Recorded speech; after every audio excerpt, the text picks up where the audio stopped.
Bonjour. Après une semaine de déclarations, confirmations, condamnations et annulations, 5 mois de rififi médiatique, c'est officiel, Damso et les Diables Rouges, c'est râpé.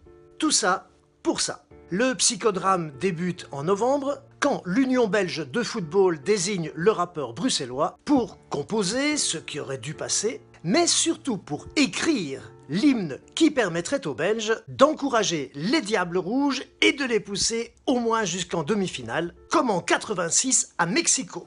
Même moi qui ne suis pas spécialiste, je me souviens de la Grand Place noir, jaune, rouge de monde, des Diables Rouges au balcon de l'hôtel de ville et de la folie, de la fierté, de l'union, celle qui fait la force. Mais ça, c'était avant.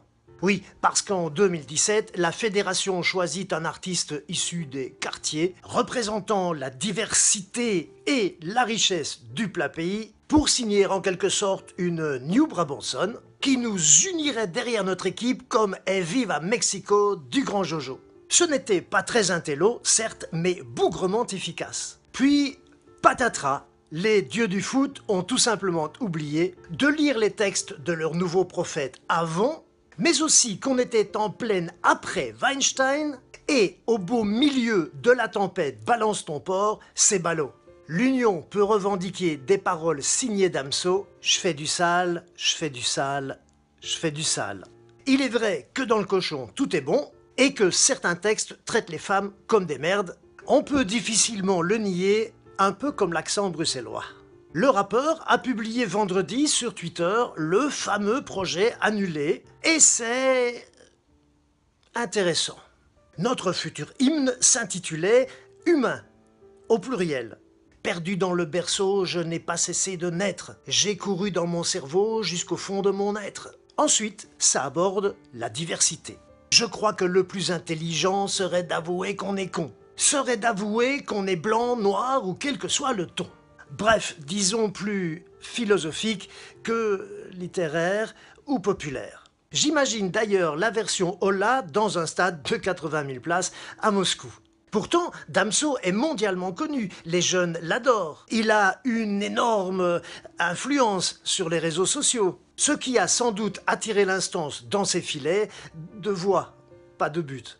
Et c'est là qu'est l'os. Bah oui, un hymne, c'est censé réunir tout un peuple de 7 à 77 ans. Ils ont donc juste oublié que les jeunes amateurs de rap ne forment pas la majorité qui regardera les matchs des Diables Rouges en Russie. Sourds depuis des mois à toute interrogation concernant le choix de Damso, les fédérés ont cependant cédé au premier niet de leur sponsor.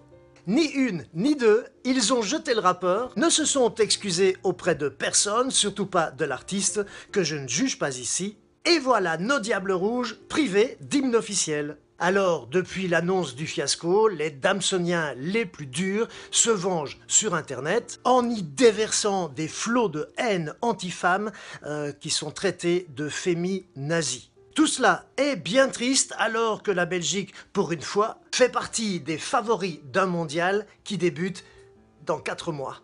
Mais ne dit-on pas que la musique adoucit les mœurs et que la Belgique est le royaume du surréalisme?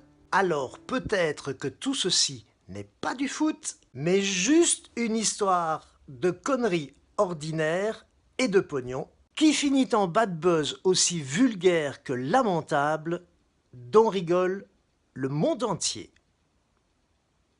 À lundi.